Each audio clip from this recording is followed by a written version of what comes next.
daawadayaasha qiimaha qadarinta mudan kusoo dhawaada waqooyi channel. Maanta waxaan inii wadaa barnaamij aad u qiimo badan oo aad ku samaysan kartid CV-gaaga adigoo xaafadaada jooga, mobilkaagana gacantaada ku haysta. Haddaba seed u samaysan kartaa? Kusoo dhawaada. Waxay u baahan tahay marka koowaad inaad application-ka yaraan halka ka wareejinayo aad kala soo degtid Google Play-ska.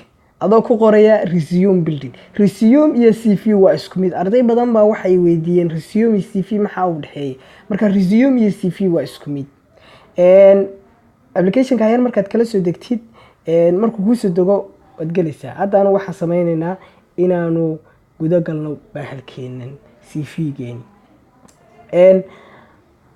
laba qodob buu ka kooban yahay CV. Waa qodobkaas koowaad iyo qodobkan labaad. qodobka saddexaad laftirkiisu waa ka kooban yahay waa sida loo save gareynayo dokumentiyada iyo waxaas.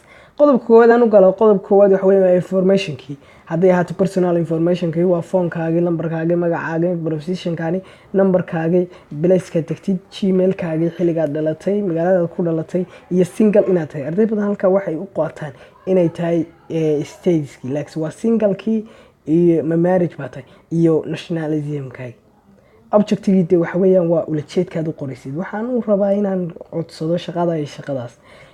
waxa ku soo haray education. Education halka waxaad ku qoraysaa degree-ga bachelor baa tahay, master baa tahay, waxa tahay. Halkan waxa weeyaan waa college-kii ama university-kii ama state-ka ama school-kii. Halkan waa xilligaad bilow, halkan waa laga dhamaysay iyo caasimadda degree-ga jira. Iyo xogaa yar oo description aad qaaxaysid waxay tahay education-kaad baratay.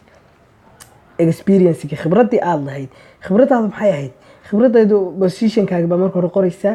Marka labaadna waxa weeye organization-kii ama department-kii ama company-ga aad u shaqeynaysid halka ku qoraysaa. Halkan waa daatada aad bilaabaysid, halkan waa daatada xirisid iyo magaalada aad ka shaqeynaysid oo taasa city address-ki iyo object iyo xogaa yar description. iyagoo dhan waa saas. marka qof walba waa fahmaya baan u maleynayaa. markaad course-ga qoraysid oo kale sidoo kale baad u qoraysaa. status-kii xilligaad baranaysay waxa ku soo haray profession bahalkii khibrad. maxaad khibrad leedahay? boos horta waxaad khibrad u leedahay skill-kaaga halkaas aad ku qoraysaa. mechanic baan ahay.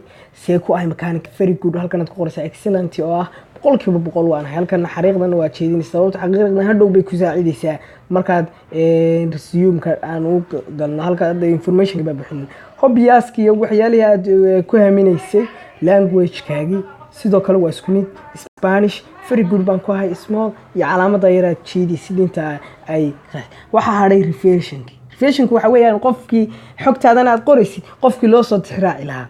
magaciisa aad qoraysaa, company-gu ku shaqeeyo, position-ka ama de xogaa yar position-kiisa aad qaaxaysaa, phone-kiisa halkan ku qoraysaa. marka qortay email-kiisa iyo address-kiisa dan waxaad leedahay save. waxa ku soo haray daatadii. daatada halkan aad ku qoraysaa iyo position place-ka aad joogtid. hadda saxiixayga waa kaas halkaas ku qoran yahay. clean baan oranaya halka hoose. saxiixaad rabtid baad gacantaada ku qoranaysaa. kadibna save baad oranaysaa.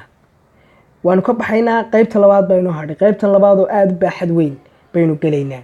qaybta labaad horta qaybta u sareysa xabadka u sareeya waxa uu yahay waa templates-ka aad isticmaalaysid waa kuwa waxa tirada badan. halkana waa kaladhada aad u sameynaysid. hadda kaladhkaas aan dooranay waa u sameynaya sumaarti. halkana waxa weeyaan waad kala sareysiinaysaa. hadda skills-ka inaad soo hormarisid course-ga iyo skills-ka inaad hadda kale course-ga inaad hoos u dhigtid hoos baad taabanaysaa falaadha yar. haddaad rabtid inaad kor u yeeshidna kor baad taabanaysaa.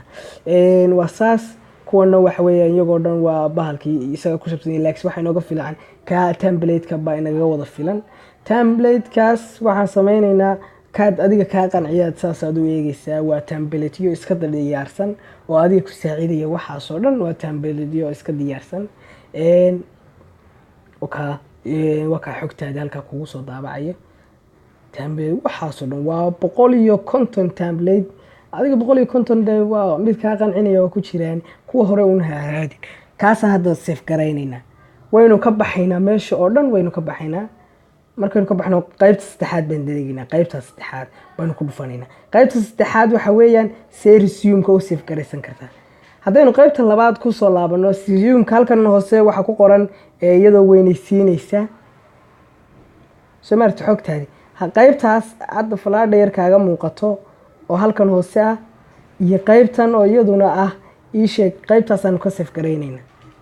qaybta markaan ka save garayno save baan leenahay, cv-ga qaybtiisaan ku save garsanay okay baanu leenahay. waynu ka baxaynaa, waxaynu aadaynaa allahu mustacaan pdf-ki si aynu dee xogtii aanu xaraysanay bal inay sax tahay aynu u eegno.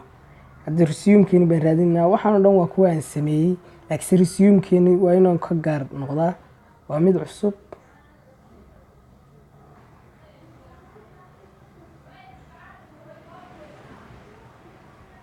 kan waa samay oka isagoo xogtiisii u dhamaystiraya una qurxinaya, soo maad fahmin.